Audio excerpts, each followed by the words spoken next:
All right. You guys ready back there? Okay. Cool. My name is Lesley Pacey. I'm with the Government Accountability Project in Washington, D.C. And I put together a presentation for you guys and can answer any questions afterwards. So I'm just going to get started. But I do want to say I'm really sorry what's happened with your community. I've met some of the most amazing people that I already love dearly. And I want to thank all the outspoken people in this community who have, had to relive this trauma time and time again through interviews and getting this out. If it wasn't for you, the story would have really died. And I want to thank so many people, and I don't want to leave anyone out, but I do want to thank Janie Gray Wallace for her courage.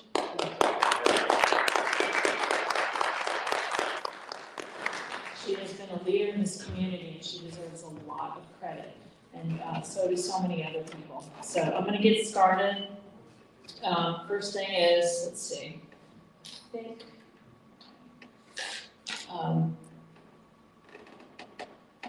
our presentation is going to be about a series of dangerous decisions, okay? This is our organization, who we are and what we do. We're basically a whistleblower-supported organization. We advocate for whistleblowers, and we do investigative work. We just finished up one, another fourth installment on the BP oil spill. And basically, we talk to people in the community to get the true narrative of what's happening and learn more of what we can about the response. Let me know if you have any questions at the end. What brought GAP to East Palestine? Basically, we launched our investigation into the train derailment and subsequent decision to burn the train cars, hauling vinyl chloride and other chemicals. What happened? Okay, somebody's trying to fix it up there. But basically, we wanted to come into the community because we were watching this as this was playing out in the news. And we would see Scott Smith on there talking about the dioxin levels. And we were very concerned about the whole thing anyway, but then when we saw Scott Smith and his independent work that was being done simultaneously, there was no talking of dioxins except from scientists and community members trying to ask, why isn't this happening? So,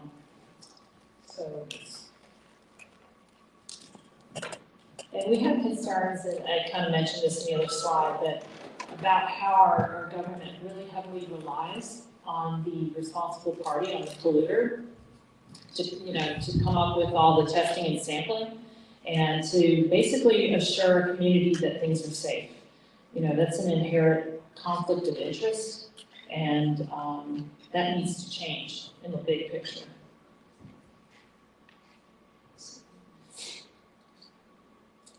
We're also concerned, about the burning, and so I'm going to kind of get into this a little bit. I might have to step down and actually see on the slides, but there's some stuff about Scott Smith here. He's been back for 26 rounds of testing in the community using his own money to do so, and he says you can't find what you don't look for, and that's absolutely true. Our investigation in East Palestine includes a People's Report, in which we take statements from residents, independent scientists, and whistleblowers. We have made 2 trips to East Palestine, and this is our 3rd.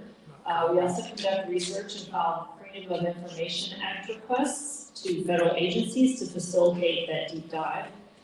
Since August, we filed 3 EPA public records requests, one in which led to a lawsuit against the EPA. We also filed 1 FOIA to the CDC, and this week we sent a new request to FEMA on the unmet needs of the community. Our investigation is ongoing and will result in a report shared with the media as well as lawmakers in an effort to create change, not just for your community, but for how these types of disasters are handled in the future. We do heavily rely on residents, scientists, witnesses, and whistleblowers to share information crucial to shaping the true narrative and exposing government corruption and complacency. I wanted to kind of put this slide in there because there's a theme, and we call it the playbook. and it's conflict of interest. No matter the disaster, the responsible party always vows to make it right. I mean, we hear this all the time. Pouring money into parks, tourism, infrastructure, and slick public relations campaigns, often while denying health harm. Meanwhile, the EPA relies on data provided by the polluter and their paid consultants to reassure the public that their water and air is safe. Further, the EPA does not release their data until it has been validated, and this requires months of waiting, months that people don't have. Okay, so this is, I don't know if that's right after the train derailed. Some of our preliminary investigation findings, many residents became initially ill with symptoms that continue today. Thousands of wildlife and domestic animals have died and are suffering. The creeks are contaminated. The 5 vinyl chloride tank cars should not have been detonated. Burning the chemicals that spilled made a dangerous event much more toxic. The combination of the dioxin and the thousands of other chemical compounds that were spilled and emitted made a dangerous event much more threatening. The February 6th man-made detonation plume from the blaze created a toxic chemical stew that spread out over several states, impacting residents, animals, livestock, farms, and surface water and groundwater. We need environmental testing for all of these areas impacted by the plumes of February 3rd and February 6th, 2 separate events, both bad. A third and ongoing concern is the vapor and dust from the ongoing remedial construction activities. Scientists say they have not seen plume modeling for the February 3rd slow burn of the vinyl chloride cars. There were 2 fires that resulted in the release of several thousand compounds, including products of incomplete combustion, such as dioxin, phosgene, and hydrochloric acid emissions. A few other findings, the February 6th evacuation, we believe, was lifted based on scant information from mostly upwind air monitoring stations with limited analytes and based on a one-time sample of limited analytes in 2 homes, no dioxin testing. When Norfolk Southern Contractors Center for Toxicology and Environmental Health tested a small subset of the 3,000 plus homes in East Palestine, they did not analyze for products of incomplete combustion, such as dioxins. They tested for SDOCs and vinyl chloride and told residents that their results were all below EPA's risk assessment criteria. When Norfolk Southern's contractor, Arcadis, tested the soil in and around East Palestine, finally, when they did that for dioxins, the majority of samples were reported within background levels and with a few outliers. However, scientists like Stephen Lester, Andrew Welton, and Scott Smith have cast doubt on these findings, criticizing the contractor's methodology. Scott Smith and residents have experienced censorship on social media. Their Facebook posts have been flagged or removed, or they've been unable to share them. As soon as next week, many residents must return to their homes that have not been decontaminated as the railroad ends its temporary relocation program. Despite the elevated dioxin readings found by independent scientist Scott Smith inside their homes and the fact that many residents still have an acute illness reaction upon re-entering their homes. Residents are continuing to face financial hardship and severe PTSD. Their homes aren't selling or selling below the market value. Often they cannot afford to buy a comparable safe home outside the East Palestine area. Many are emotionally wrecked from the derailment and the subsequent burns and ongoing contamination threats. They have legitimate fears for their uncertain future and impending medical calamity. Adding to their anxiety, the CDC recently told residents that they cannot treat their multiple exposures, but they know how to treat the resulting cancers. That was this summer. Further, CDC has not completed the registry of health impacted residents in the community. It appears that when 7 CDC workers fell ill in March in East Palestine, no one from CDC returned to complete the health survey. President Biden's FEMA appointee, James McPherson, who was tasked with determining unmet needs in the community, has been MIA, to the patients and impacted community members. He answered only one resident's request and has not produced a report on the community, which many were hoping could lead to a disaster declaration that could provide financial assistance to relocate residents permanently. But first, we wonder if the derailment on February 3rd was an accident waiting to happen. We did obtain some NTSB documents that were released about a week ago. And, we found that just a few days on January 28th, it looks like a train was coming through East Palestine. It was on fire. And so this is a police report that was in the NTSB records.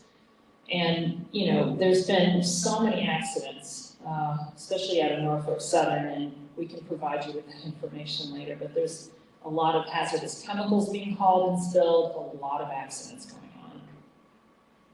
So let's take a look at the 5 dangerous decisions that we just decided to do to simplify this whole thing. It's a lot, it's very complicated, as you guys are well aware, and these are some other outcomes.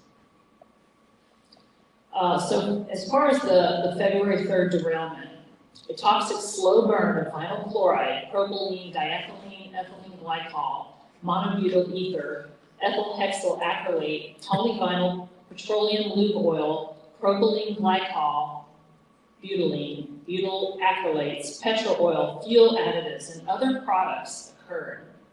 This accident provided a majority of the chemical assault on East Palestine, including dioxins emanating from several PDC resin bead hopper cars.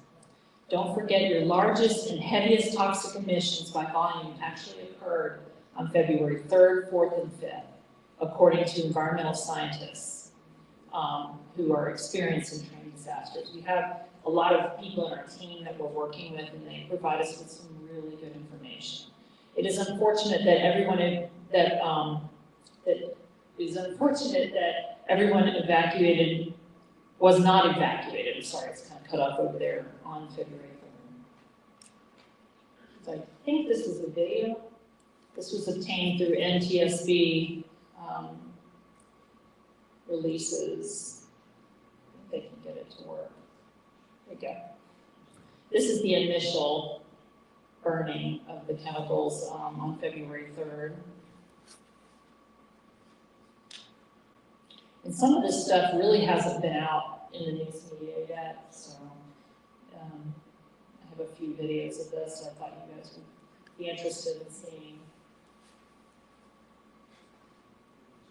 Okay. The first decision, let's step down because it's hard to see from here. Okay, this is better. The decision to vent burn is principally made February 6th by Norfolk Southern, its contractors in the state of Ohio, who failed to timely inform East Palestine Fire Chief Keith Drabek that the vinyl chloride tankers were not polymerizing and not in danger of exploding. EPA, the incident commander of the disaster, maintains it was only acting in support role, that they were the Unified Command Center and didn't object to the detonation, which I find terrible. So I just posted some supportive articles here. This is a controversial vent and burn in East Palestine derailment may not have been needed. And a lot of this came out in the hearings of the NTSB. This is just some additional documentation from oxyvinyls. They actually came down to East Palestine to get the message out to Norfolk Southern, saying, look, really, this is not something you want to do. You don't want to blow this up. And so this is part of that. Runaway polymerization reactions are highly exothermic and would be marked by a rapid, significant, sustained increase in temperature and pressure. Based on the information available to oxyvinyls to date, the vinyl chloride tankers did not exhibit these conditions, and we have seen no information that would confirm a runaway polymerization was taking place. And in this article here, we learned that the fire chief didn't get this information. He had virtually 13 minutes to make this key decision. And it was based on wrong information. It was based on the idea that this was going to explode and shoot shrapnel everywhere. And I don't know how or why the fire chief did not get this information, but he didn't. New NTSB video documents and communications released last week also showed the temperatures of the train cars were not increasing. Norfolk Southern text messages right before the controlled vent and burn said the temperatures of the train cars' exteriors were too low, pressure not building, vinyl chloride stable. However, Norfolk Southern already was prepping to detonate days before.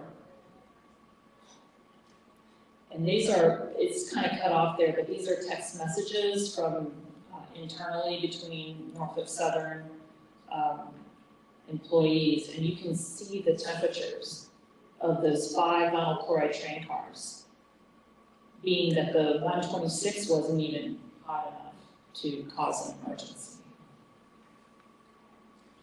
So the decision was made to burn anyway, and I believe you can cue this video.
unbelievable. Should never have been done.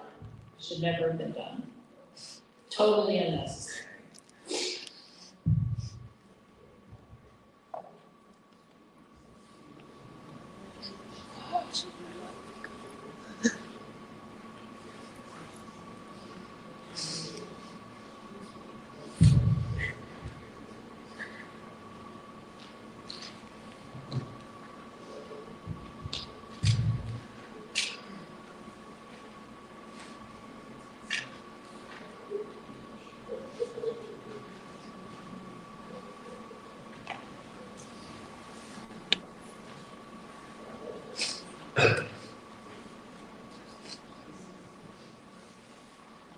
I think that's saran fab right there on the right.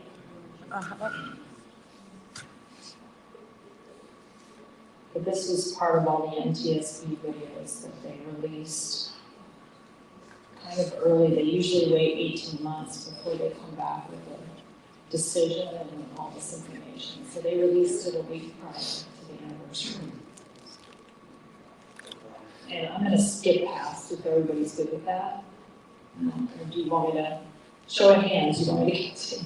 Because I feel like this is long and it's difficult. Okay.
So I think we've seen that. Okay, my question is, did the EPA violate its own statutes when it allowed Norfolk Southern to open burn the toxic vinyl chloride train cars? There are laws on the books that say open burning and open detonation is not allowed, and there's only one exception to that, which has to do with burning emissions and things that are like ammunition, things that are going to explode anyway.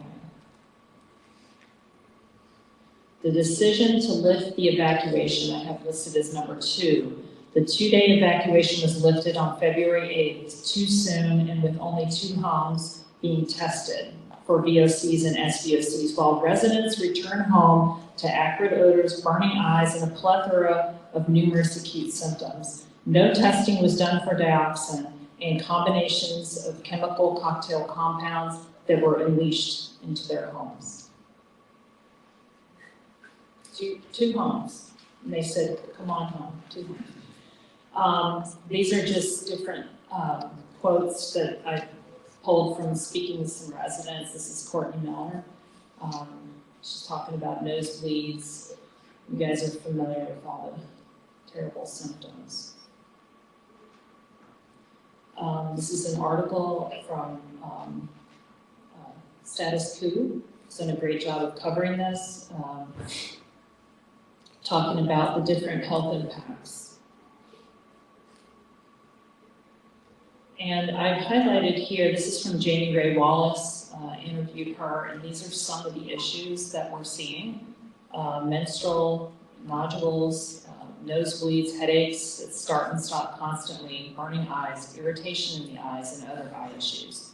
Pink eye-like symptoms, ear issues, earaches, blood coming out of the ears, tingling and numbness of the lips and tongue, teeth hurting, throat issues, burning and irritation, respiratory issues, chemical bronchitis, and permanent lung damage. People are having issues with their voices, intestinal issues, nausea and diarrhea, and feeling of intoxication and mental confusion, numb extremities, seizures. And I do want to add that when I was here in September, a good bit, I guess it was almost 9 months after the derailment, I felt instantly sick when coming to town. And I knew there was a problem here, but until I felt it personally, I really was in disbelief at how dramatic. And I've talked to a number of reporters and different people who have come into the community, and they've all experienced health symptoms. This is absolutely real, and it's being terribly downplayed, and I think that's criminal. These are some of the photos of chloracne that residents have experienced, and rash. It's a common early stage of dioxin exposure. Nosebleeds from children and adults. This is not, it's too big right now on the screen, but this is something on Facebook. Somebody had to shave their head because their scalp was in so much pain. That's a baby with a full body rash. And the creeks are contaminated. There's been, Rick Chai's done a very good job, and other people in the community of exposing the creek contamination, which is a pathway of exposure. Now, this is a picture of the aeration process in the creek, and I think this is a violation. I don't think they should be doing this. I think it revolatilizes all these chemicals so people breathe them, and I just don't think this is how you're supposed to handle it. This is aeration pumps began operating at 3 locations. This is just an article. No, it's from some FOIA documents that we received, Freedom of Information Act on the EPA. And this added unnecessary pollution burden to East Palestine residents' homes. To remove chemicals from area creeks, contractors have used aeration devices that Purdue environmental engineer Dr. Andrew Welton says essentially force those toxins into the air and create a chemical exposure risk. Some residents are finding vinyl chloride metabolites and other chemicals of concern in their blood and tissue. Early on during the response, ATSDR put out a memo to Regional Poison Control recommending health providers discontinue testing for vinyl chloride under incorrect assumption that the ongoing public health impacts were over. Continual remediation created dust and vapor pathways of exposure for the same compounds. Now, the EPA also based the decision to lift the evacuation largely upon limited air quality sampling in locations that were predominantly upwind from the prevailing wind vectors. So this is not easy to see, but it's all the little blue dots are where these air monitors were located. As part of this EPA Freedom of Information Act, we found that Norfolk Southern contractors field tested only 2 homes. We just discussed that with you. And that was what they did right before lifting this evacuation. Evacuation was lifted. Once again, this is more proof of that after 2 homes were tested. This says number 3, the decision to rely on a responsible party to test and sample for contaminants.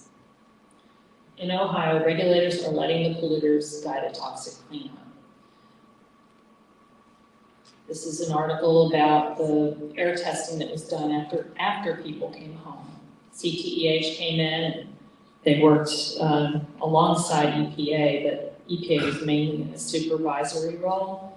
And they basically they did tell everybody that their homes were safe. And this was a Norfolk contractor. And this is just more articles about that, letting CTH come in. I mean, the ProPublica article continues on to say that, like, if you want to find nothing, you run in and you run out. That's basically what happened there. And so even though residents could still smell it, they felt sick, there was nothing to see here. With the evacuation order lifted in East Palestine, EPA is assisting, see the word assisting, with screening efforts for residents who request to have their homes tested for chemicals from the fire. To request screening, call Norfolk Southern Residential Reentry Hotline. You see the problem here? You guys know this. I'm not telling you anything you didn't know. It's not good. EPA's top priority is the health and safety of all communities. Since the initial train derailment in East Palestine, Ohio, we've had 6 staff and 16 contractors on the ground. So I just kind of wanted to point that out, that the numbers. So in Energy and Environment, an article says that they were talking about CTEH as essentially being the fox guarding the chicken coop. And so there's the conflict of interest there. Recently there was an article that came out that says scientists questions EPA's handling of the East Palestine cleanup. Should they have tested? They should have tested correctly. And part of that article, Dr. Andrew Welton says they should have tested correctly and applied the precautionary principle. He says that, referring to the ecological tenet espoused when the naturalist Rachel Carson, which advocated proof that a product of environment was safe before allowing people to be exposed to it. Will you make certain that the contamination is not present, or if it is, will not harm people? And I don't believe that was done here. I had talked to a scientist who said, they did everything backwards with this event. They're supposed to protect the people first, and then, everything else follows after that. But the people were last in this situation, and this is a person with experience in disasters.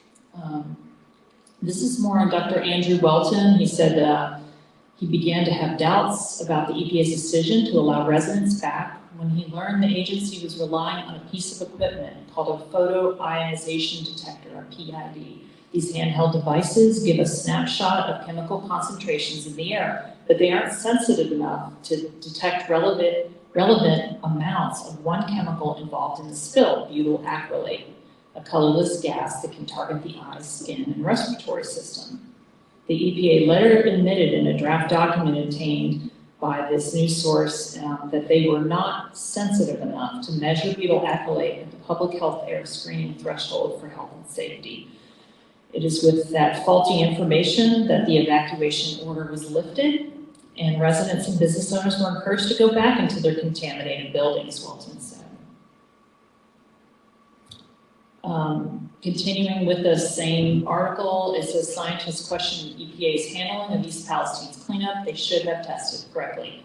Now, after the EPA admitted that they didn't get this butyl acrylate situation picked up properly, Mark Darno from the EPA, who's heading up this response, said a simple sniff test was sufficient because you can smell it at such low concentrations.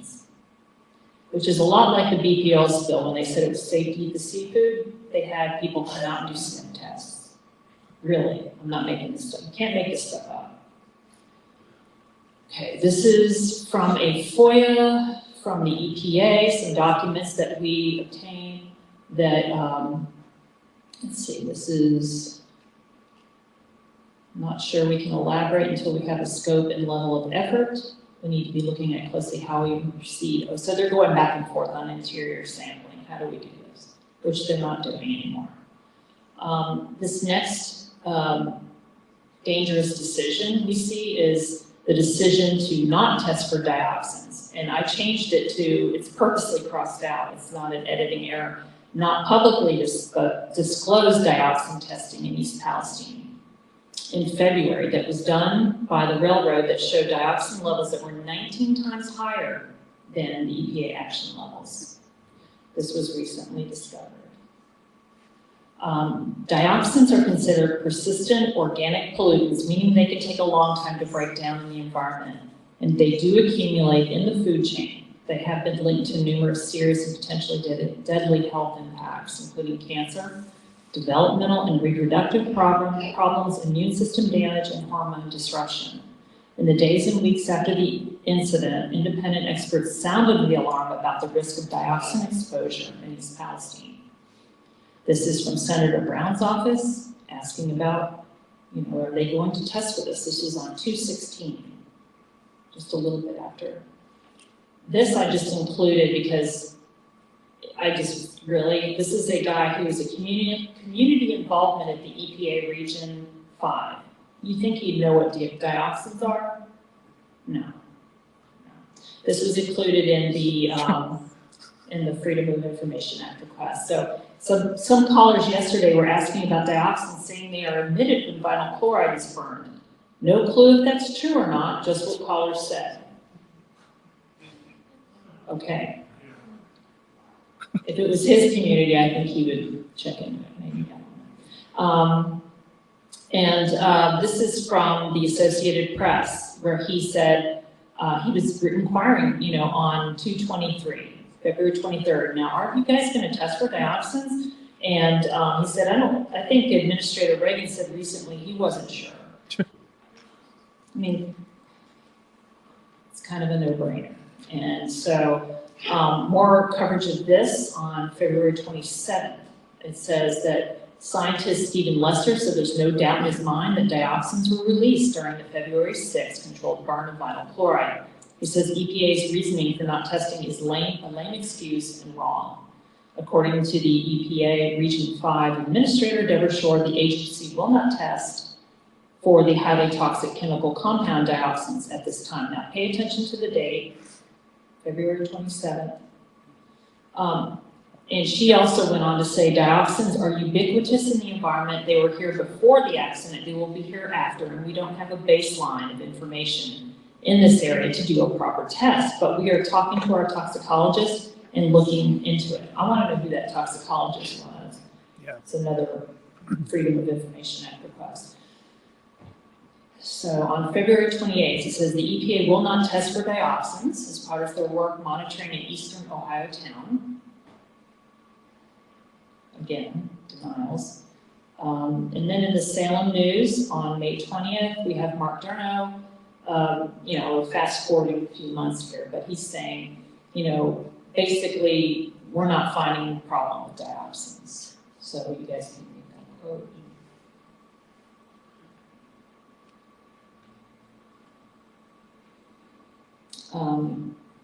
So then when they finally did test for dioxins publicly, when they went into the community and around the community to get soil samples, they used, once again, a railroad contractor, and the railroad contractor didn't find a lot of problems. I'm not surprised. And basically they said that everything was, not a big deal. It didn't look too bad. And so scientists already started to kind of tear this apart and looking at the methodology and found a lot of flaws in it. Stephen Lester wrote a really comprehensive report on that.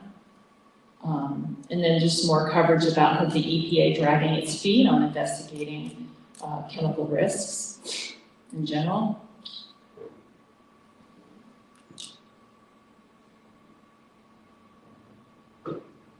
These are from the Huffington Post. They did a public records request and found that dioxin experts, you guys have probably seen this, the dioxin experts within the EPA were kind of puzzled, like, why didn't the EPA reach out to us? Why didn't they ask us our opinion? What's going on here? And then just a couple days, 2 days ago, sorry, we announced through Government Accountability Project that our whistleblower client, Scott Smith, discovered dioxin-related testing had been done by Norfolk Southern, a paid consultant, Arcadis, and involving the EPA that began on February 9th, and the finding this week revealed that they, and Norfolk Southern and their consultants, sampled soil and water and found elevated levels of dioxin and other dangerous compounds in East Palestine as early as February 9th.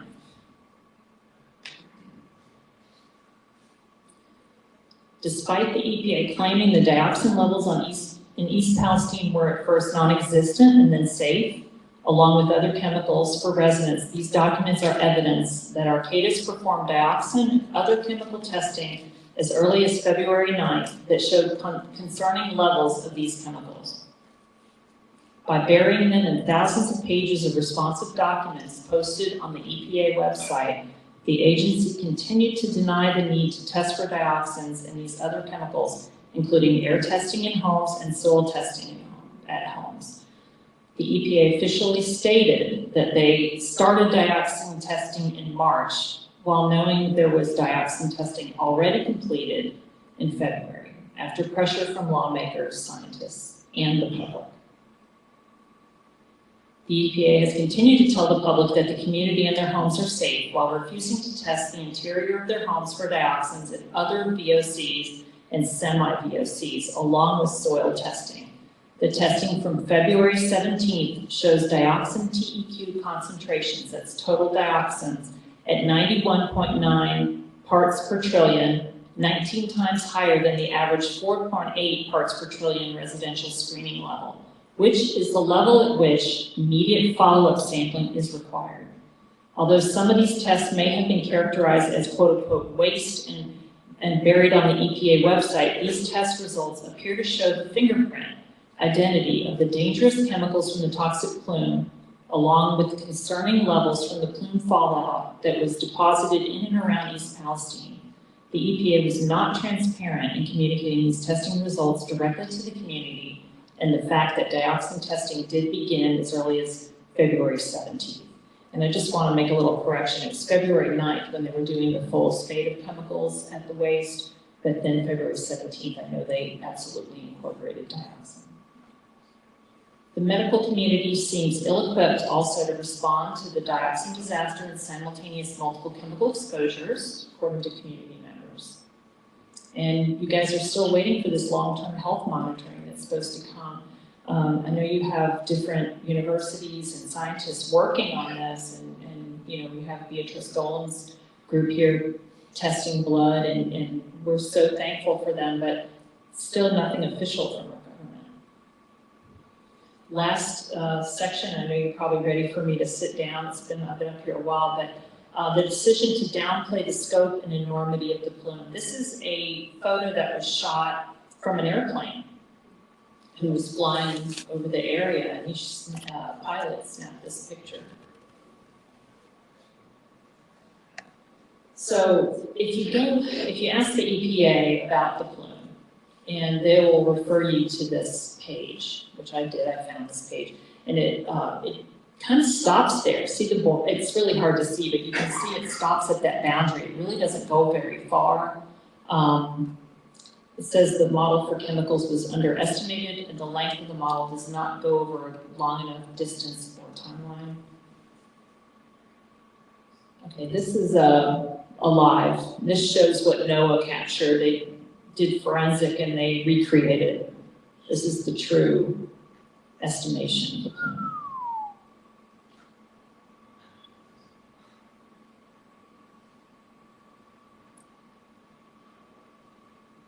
And it's hard to find this now online. It's just a lot of this stuff's going down. We have really wonderful people who are feeding us stuff like this. So it's really incredible.